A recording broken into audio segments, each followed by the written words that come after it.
100 whole hours we can record this silliness. Is that recording? It sure is. Okay. Greetings, everyone. Welcome to Morning Eggnog. My name is James. With me, as always, Caleb. Good morning, everybody. So, we'll just hop right in here. Caleb, have you ever played the lottery once? No, I would say no, because I have received tickets. I don't think You've I've never ever bought a lottery ticket. I was feeling frisky, and I bought one lottery ticket because it got up to $1.9 billion. Yeah. And so I was like, What's a dollar? Exactly. And so I bought a ticket. Obviously, didn't win because I'm doing this here with you. No offense. That's fine. We would be doing it in a much nicer studio. See. Ha. Yes. Spun it and flipped it. But luck struck twice for Kentucky couple who thought they lost their winning Powerball ticket. Oh, geez. The Bowling Green couple found out in November that they had won $50,000, but couldn't find the ticket they had purchased about a week before. The Kentucky Lottery said in a news release. Mark Perdue said the owner at the AM Express congratulated him when he walked into the convenience store. I said, "What for?" And she said, "You won the lottery." I said, "I wish." She said, "No, you did. I have you on video." He and his wife then looked but couldn't find the ticket and thought they might have thrown it away. "I've been beating myself up for 3 months thinking I threw this ticket away," the wife said. Then, in February, Perdue, who is president of the Curry US, I don't know what that is, went out to check the condition of the company car and saw the ticket inside. How dare you buy lottery tickets from the company vehicle? Exactly. The car, which isn't used often, was needed because a visitor from another plant was in town and needed the company vehicle. "I don't know how long it might have sat out there if I hadn't needed that car," Perdue said. "I was shaking a little bit." He told his wife the next day they went to the lottery headquarters where they received a check for $36,000 because the government steals them after taxes. Doesn't steal. It's part of, if you play lotto, you just got to know. They're going to take 30 to 50%. They steal it from you. Anyways, the couple said they plan to pay off bills and take a trip because this economy is super cool. And so paying off bills is way more exciting than most things. Yeah. Bill paying is a good thing. See, that's the problem. It's like, what would you do if you won the lottery? Well, a lot of boring stuff. Well, it'd start out with a lot of boring stuff. The problem first is 100,000 would go towards. Well, that's the problem. 36,000 doesn't even pay off all the debt I have. Yeah, that's kind of why it's like we're going to pay off most of the bills and go on a little vacation. Exactly. I don't know. Oh, don't you just love economy stuff? Anyways, Speaking of economy. So the one that I found, I was quite interested in. I did happen to find this. I didn't read anything. You sent it to me, and I was like, I want to react to it fresh. So I didn't look at any of it. All right. So the particular one I'm going to discuss today is the Lloyds Bank Corplet. I think that's how it's said. I actually looked it up, and now I can't remember how exactly to say it. So I am going to do it again because that's the way I roll. We don't know how to pronounce most words. It is. Coprolite. Wrong area. Coprolite. Coprolite? Coprolite. Ah. All right, so coprolite. I don't know what that is. It's really interesting. Interesting. So the Lloyd Bank coprolite had an interesting journey through time. Even though its origins, it is morning, and welcome to Morning Eggnog. Even if its origins are far from palatable.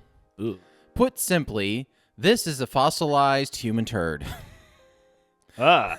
Not only that, but it's the largest, bizarrely, most valuable on record. You do know this is like some men's dreams. I know. This is like the grand but prize. The problem of is, men's like most artists, this was not appreciated in its time. until his death. Until after his death. It dates back to approximately the 19th century, and the person responsible is believed a sick Viking.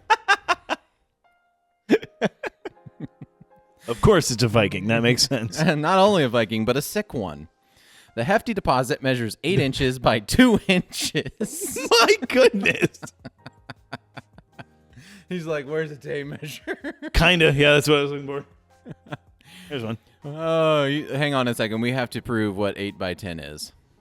8 by 10? 8 by 2. 8 8 by by 2. 2. 10 would have been, So- wow, that'd been some girth. So this is 8. That's a reasonable. I feel like we're doing something else. And then this is 2 inches. So not That's huge. That's huge. That's pretty good sized girth there. Was found beneath the site of the famous Lloyd Banks in 1972. And here's a fun fact. The corpulent that we talked about, or however you pronounce it, means fossilized human feces. Also, Interesting. yep, paleofeces is also a term for a described ancient human droppings. I love that we have specific words for things Yeah. that are never brought up. Yeah, we say these things. You know, I really should start using the word. The paleofeces. I have to go take a paleofeces. I believe that would involve you doing time travel, but yes. Yeah, it's ancient human droppings. So old people could say that. No, that's only antique, not ancient. Oh, So okay. Ancient. Your 90-year-old grandma. Oh, man. Anyway. So the fossilized human feces dug up in a Viking site in York, England.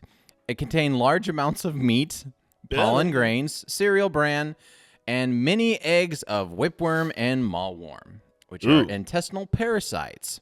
It's on display in York. He wasn't a great vegetable eater. All I'm hearing is York has a very boring museum, and this is the highlight of it. Even though there were other vegetable sources there on site. All right. I'm trying to... where was the part? Oh, yeah. He wasn't a big vegetable eater. Yeah. This all sounds normal enough. However, the Vikings' bowels were also packed with the creepy crawlies. Ugh. In 2016, they said that there were several hundred parasitic worms, eggs, which suggests he was riddled with internal parasite worms. And, of course, those cause all kinds of nastiness. So this is why they assumed he was sick. Very sick and probably died Yeah. short after defecating underneath this bank. There's a good chance of it. On a more agreeable note, the Melodious Museum piece has been valued at an extraordinary $39,000. Holy cow. That's almost as much as that tiger poop that people make coffee out of. Oh, yeah. So that one was, I was like, $39,000. You could sell a turd and buy a Tesla. Oh, my God. Man, Jerry, how'd you get that Tesla? Sold a turd. I sold a turd. There have been accidents. Why? Why? Continue. We'll call him Lloyd from now on. All right. There have been accidents with Lloyd through the generations. A Guardian reported from the Times, all was well until 2 weeks ago, and the display stand collapsed in the hands of an unfortunate teacher, crashing to the floor. The rock-like lump broke into 3 pieces. Oh, no. Petrified turd. Like, oh no. Could you imagine showing that to your students? Like, all right, students, this is what a Viking turd looked like. Oh, no. Yeah, it was probably a lady, and she probably did it on purpose. She's like, this needs to disappear. No kidding. Talk about a potentially sticky situation. I didn't like that. What happens when a fossilized feces no. is damaged? It is carefully glued back together, of course. Okay, I just want to say this is the most man scientist thing of all. I don't know anything about scientists, but why is it worth $39,000? They didn't explain why. Because some rich guy walked in and goes, "I'd buy that." You know, true. Everything has a price. Everything is worth the price someone's willing to pay for. There is a farmer or somebody who has. I bet if they planted that, I bet if they used it as fertilizer, that would be the most bad ground ever of all time because it has worm eggs like in a it. dead, But it'd dead be spot. It would be exactly in your field where nothing can grow. But I feel like somebody that has somebody who's in charge of the sewage system, like created a sewage system and has lots of money. That would be an interesting museum. The largest turds to come through. I bet New York has it. I bet, New York probably has some very interesting museums. Oh my gosh. I've never heard of a Paleolithic, whatever, turd.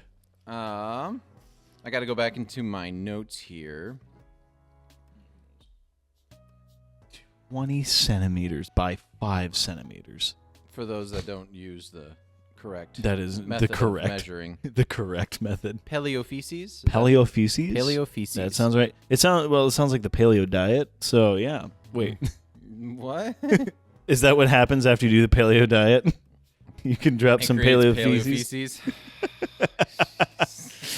I'm not a dad. I'm not allowed to make those jokes. Well, if you're in England, and specifically York, go check out the oldest and most valuable turd. So going back to the economy,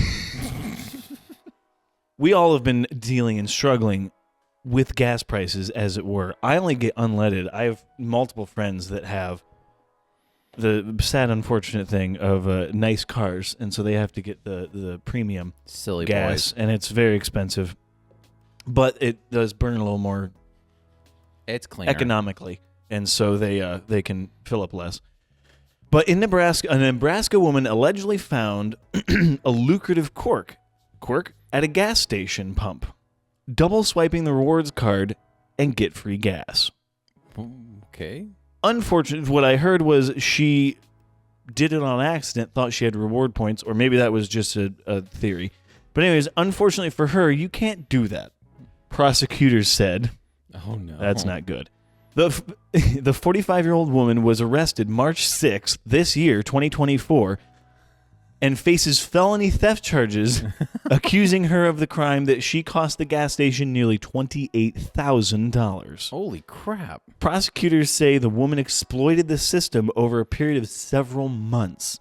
Police learned of the problem in October when the loss prevention manager at the Bosselman Enterprises reported the company's pump and pantry in Lincoln, Nebraska, had been scammed.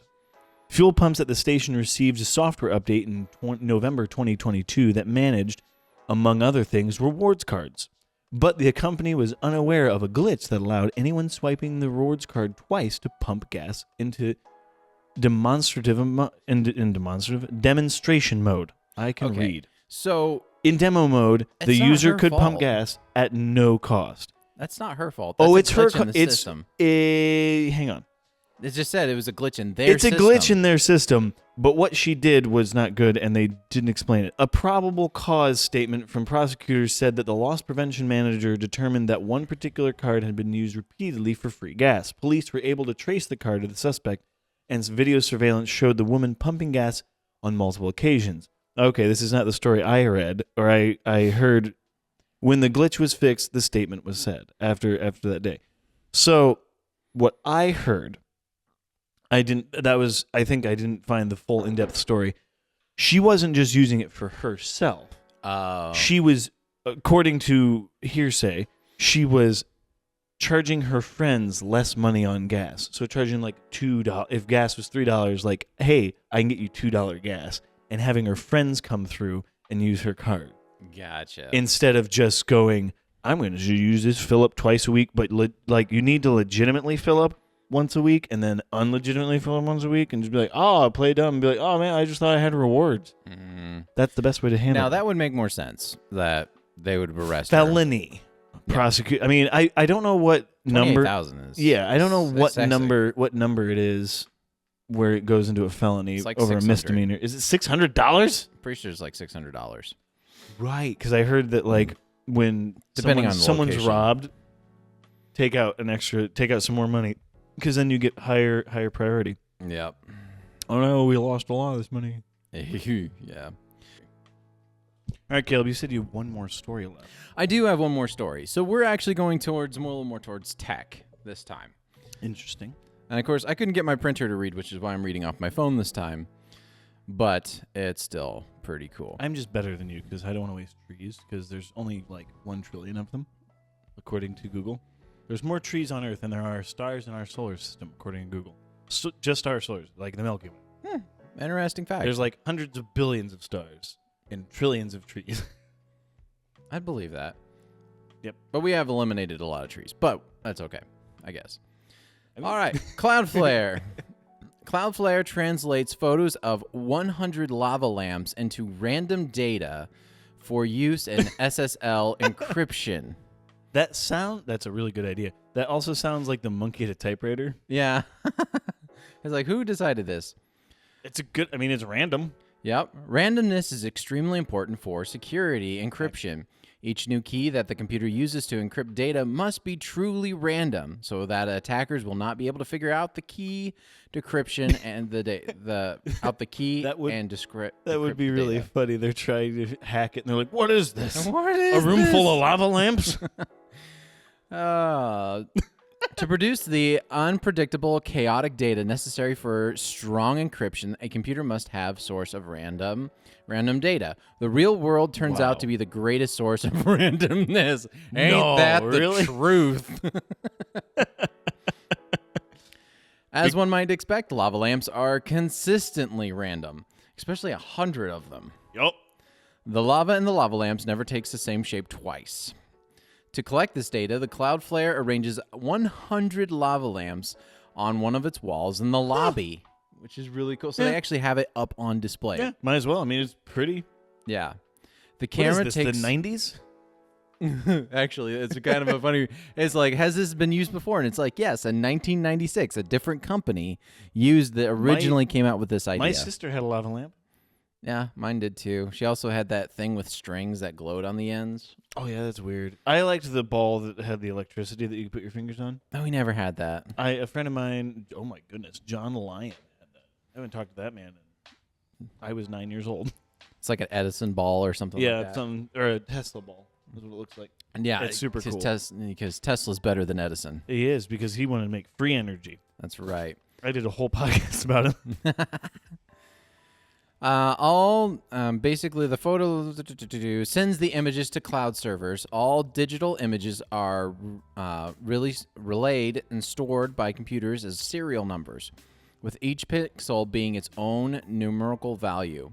And so each image becomes a string of totally random numbers that the cloud server can use. That is fast. And it's actually, it's like, well, what if somebody walks in front of it? It's like the camera uses the motion of people walking past it as random code. That's perfect. I mean, it's real life is random. Real life is the most random. That's it. You ever seen a tree growing out of a rock? That's pretty random. Yeah, just that fact. This is actually kind of cool, too. The other two main Cloudflare offices are in London and Singapore. Each office has its own method for generating random data, real-world inputs. London takes photos of a double pendulum system mounted in the office. A pendulum connected to a pendulum. So a pendulum connected to another pendulum. Interesting. The movement of which are mathematically unpredictable. The Singapore office measures the radioactive decay of a pellet of uranium. That makes sense. In a small enough amount to be harmless. Supposedly harmless. Supposedly harmless. But that's just pretty cool. It's a great idea because, life is random. Like I bet if you just put a camera in the forest, there's probably a little bit of more consistency in the forest, probably like a tree just sitting there. Because of the wind direction and everything, you would have a little more consistent listening. But it's still just a lot. I want to meet the guy who came up with the lava lamp. He's like, he was stoned. He was stoning one day. Oh, most likely. And just looking at lava lamp, like, wow, that's crazy. And he's a data nerd, and so he was like, wait a minute. Yeah. That's super cool. And then 100 of them. Yeah.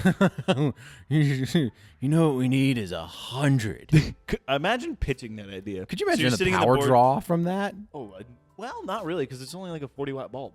Is that it? At least that's what my sister's was, I believe. Oh. It was like a little bulb, and it doesn't heat. It just heats it up enough to move it around. Like it's not. For some reason, I thought it was a higher draw. I could be wrong, so there is that. All right, time to figure out how lava lamps work. What's the amp pull on a lava lamp? 0.003 or 0.5. Who knows? We'll find out. Don't you know? We'll find out here in 5 seconds. When we're those guys that are like, what's the amp pull on that? Oh my goodness. Yes, amp pull on a lava lamp. You could just Google a lava lamp to buy one on Amazon. Shush, James. I mean, that also works too, but 25 to 40 watts. Holy crap, I was actually right. Yeah, so really not that much. So yeah, it doesn't cost that much. I was in Home Depot last night. A horribly dangerous place to go. I walked out with stuff I didn't even really need. They had Milwaukee gloves for cheap. Yeah. And so they had them for a 6-pack for $26, which is $4.5 a piece, and they're normally $12. Anyways, I was just thinking that store is so bright and there's so many lights. And like if you go to a Menards and they have their light section, I keep forgetting. I'm like, I want to know what your electric bill is. That'd be interesting. That'd be an interesting. I don't know if that's public information or not, but I feel like it would be. I feel like you could find it probably, and it wouldn't be like hacking or anything weird. All right, I have one more story about my life about how not drawing one line cost me $25. All right, let's go for it. It's very boring. All it is I was filling out my new information for my water bill, and I forgot a 1 in my account number, and then like a month later, they sent me an overdraft fee. Or not an overdraft fee. They sent me a fee. Yeah. James, do you not have auto withdrawal? No, I do. That's what I was setting up. Oh, I was setting up a new account. Gotcha. Okay, I'm sorry. And I miswrote a 1 on my account number. And instead of sending me information or using my phone number to call me or anything, I just got charged $25. Well, actually, they charged a return item, the bank did, to the water company. So this is something that can happen to you if you're an adult and very boring. Yep. So that was my afternoon yesterday, was fixing that. I called a lady who talked to a lady because the other lady was out of the office. And then I had to go pay $90 instead of $65. Speaking of extremely boring, have you ever tried to get the United States Postal Service to do anything for you? Because we've been trying. It's been a minute, but yeah. We've been trying to get a mailbox out here. Oh, no. Because... You're asking the government for something? Oh, like, so... If you don't pay your taxes to the IRS, you're going to go to jail. You're going to go to jail. But also, if they, take, 10 months to get you stuff, yeah, it's fine. Don't worry about it. So the lady... So it took Marty, 5 calls to get a hold of the lady. She got a hold of her, says, oh, I need to call somebody else to ask the question if we can do this. And she says, call me back anytime. No, she said, I will call you back within the next couple of days. They will never call you back. A week and a half call. They will not call you. And then she's been calling her, and she won't pick up the phone. Yeah, I don't blame her. Because she's probably expecting Marty to be super angry. I don't know. It's just... But I really want a mailbox out here because we've been sending our Amazon stuff to a friend because the United States Postal Service is stupid and can't find us. It's that dang pesky 0 in front of everything. Yeah. But, oh my goodness. Yeah. Cause so for instance, Amazon can deliver something over to our local town because we're delivering over to the, Karma and James. Yep. And so we've been dropping their stuff off. And it'll get there within 1 day. If we do the same thing here, it's 3 or 5 days. And you're actually closer to UPS. Yes. Physically closer. Well, UPS, or actually, or Amazon, just in general. True. So, yeah. That is. So that's me ranting. It is funny, though. Marty used their last name. So it's Marty, their last name. That's hilarious. So that makes him chuckle every time a package shows up. That is funny. So that makes him laugh. So... And plus, it gives us a reason to go visit friends. Yeah, that is a good reason. This podcast started out as a reason for Caleb and I to hang out, and so they are using the United States Postal System's absolute depravity to figure out to go hang out with. See, that's the thing. People say capitalism is horrible, but then you look at Amazon delivery service. Yeah, those poor people, I wouldn't want to be one, but... They work on Sundays. I get packages so fast. If you compare the Amazon to USPS... Just saying. Sometimes. Just saying. It helps to have competition. It does. It does help to have competition. And anything that has to do with government is boring. Anyways. Absolutely. Thank you so much for joining us. Be sure to check us out on Spotify, iTunes, Google Play, and Podbean, except I think Google Play's gone now. Probably. It's something, what's it called? I think it's just YouTube Music that they're integrating podcasts. Because Google likes to make things and then throw them in the toilet. And Amazon. Amazon now has podcasts. And they have exclusive podcast deals. I think, exclusive. So if you have Prime, you have access to it. Yes, I've been using it quite a bit. Just make sure to check us out on... I haven't posted on TikTok, Facebook, or Instagram in quite some time, but thank you for the followers that watch stuff. Yeah, go back and watch our reruns. So thank you so much for joining us. Be sure... I already said that. Have a wonderful morning, noon, or night. Yeah, we're like a boring friends. Just go back and visit it again. You got to say the thing, Caleb. Oh, see ya. Oh.